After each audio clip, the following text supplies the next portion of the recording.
Welcome back to I'm Running Out of Ideas. In the last episode of the Pokemon Fire Red Randomizer Nuzlocke, I was just fighting stuff on routes 13 and 14. That guy reset. What an asshole. Now I'm trapped back here. And I was getting a little rambly, because I am not used to doing this much solo commentary.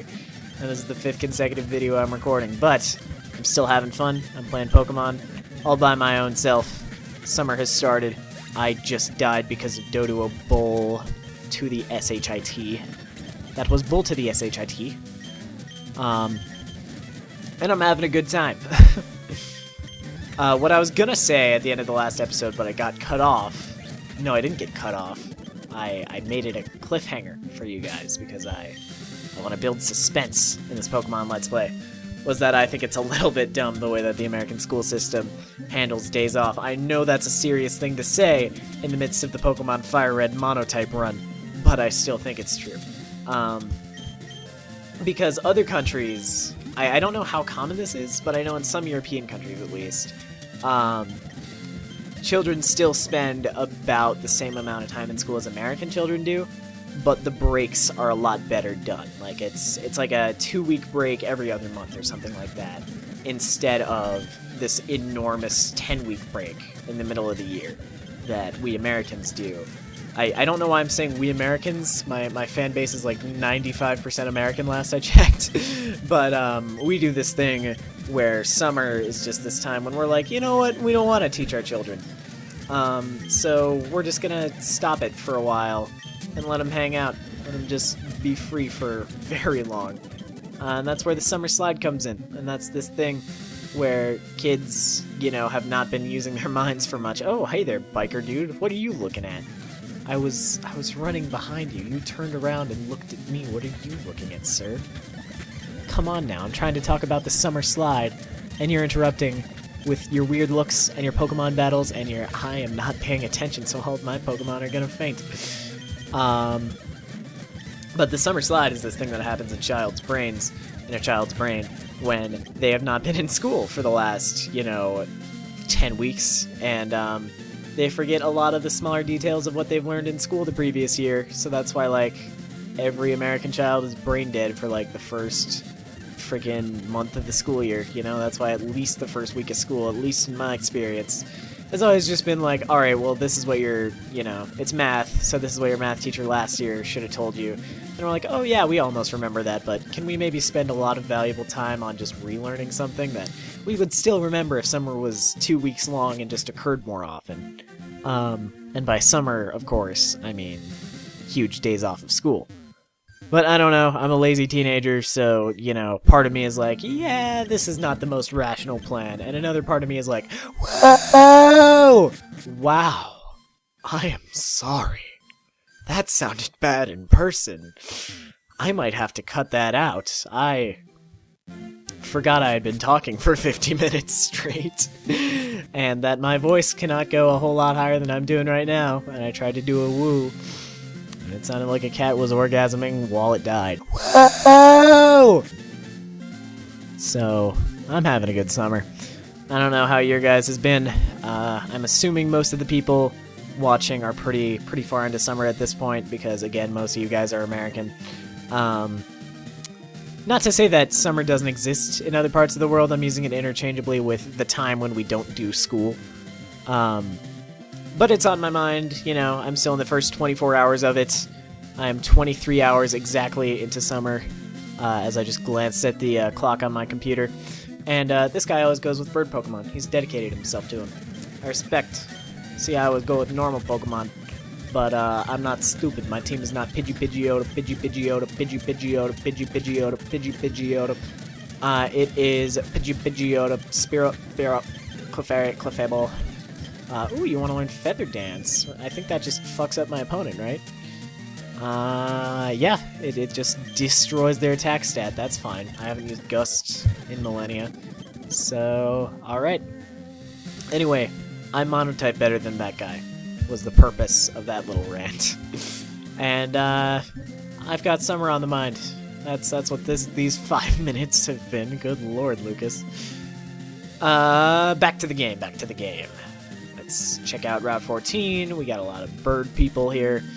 which is kind of interesting because Pokemon does this thing sometimes where they try to like hint at what's to come as far as like the next gym is gonna be by like giving you like a lot of water Pokemon before a water gym so that you'll be like, I don't know, training your Pokemon that are good against water types, or something along the lines of that.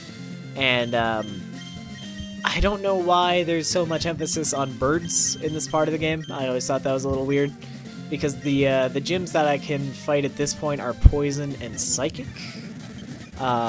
Fighting a lot of bird Pokemon is gonna like if I wasn't doing a monotype run, it would be primarily raising up my electric, ice, and/or rock types, and none of those are good. Ooh, Body Slam. Alright, Headbutt's 70-100. Body Slam is 85-100, so I'm just gonna straight up get rid of that. What was I saying? Yes, it doesn't make sense why they have bird people here. I think it would make more sense to have a bunch of bird type trainers in front of either... I said bird type multiple times. Wow, I am mad at myself for that one. A bunch of flying type trainers. Flying type trainers should go before flying type gyms, or before electric, ice, and rock gyms, because that's what they're weak to, and that's the type of Pokemon that you raise by fighting. So that's my 2 cents on the matter. Obviously, you know, this was the first Pokemon game. This itself was not the first Pokemon game, but it is basically a better version of the first Pokemon game. Yes, I just went there, and as I fight Kiri and Jan, I'm going to explain why. Jesus, I'm just going nowhere. I forgot what I was talking about. My head's getting a little cloudy.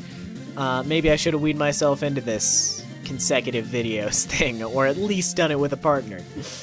So I'm very sorry. Whatever I was talking about before is just gone. I'm not recovering that from my mind ever. So I'm just gonna talk about this guy, who I believe is named Biker Lucas. Come on, let's go! Alright, are we gonna dance? We gonna dance, buddy? We gonna dance, Biker, possibly, Lucas? Yeah, Biker Lucas with a K. This guy's my homie.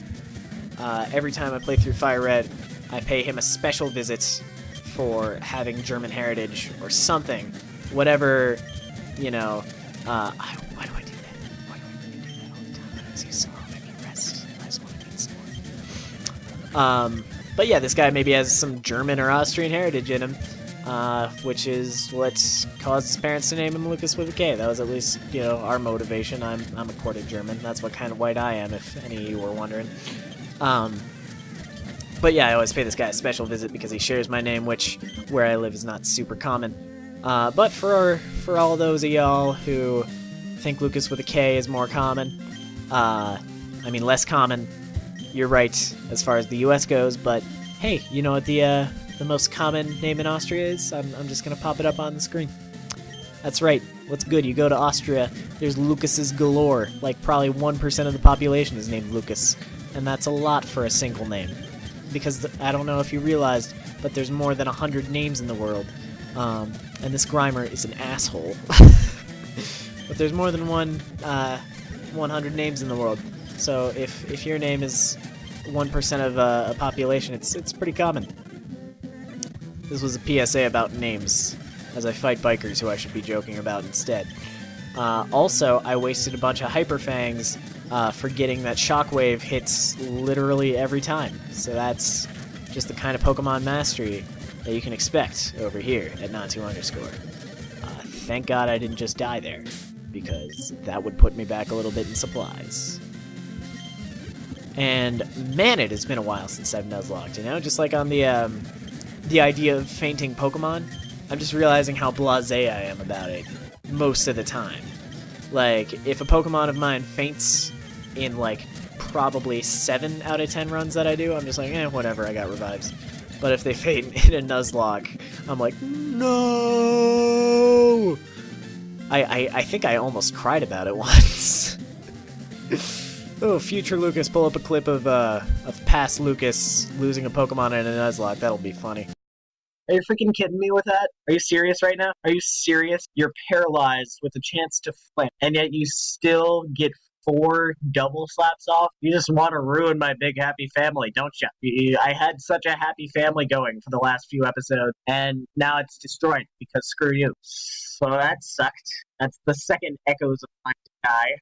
But come on with that. You guys watching can agree that should not have happened. That was ridiculous, and it's not on me that it happened. It's okay, it's partially on me that it happened. I could have realized. But I mean, come on. Like, freaking Rilla. Now I gotta make a dead box in the PC. Well, we had a good run, Echoes. Level 4 to level 25. You're gonna be causing an uproar up in heaven now. And maybe it'll push this episode 10 minutes. So, thank you guys so much for watching. I will see you guys in the next one.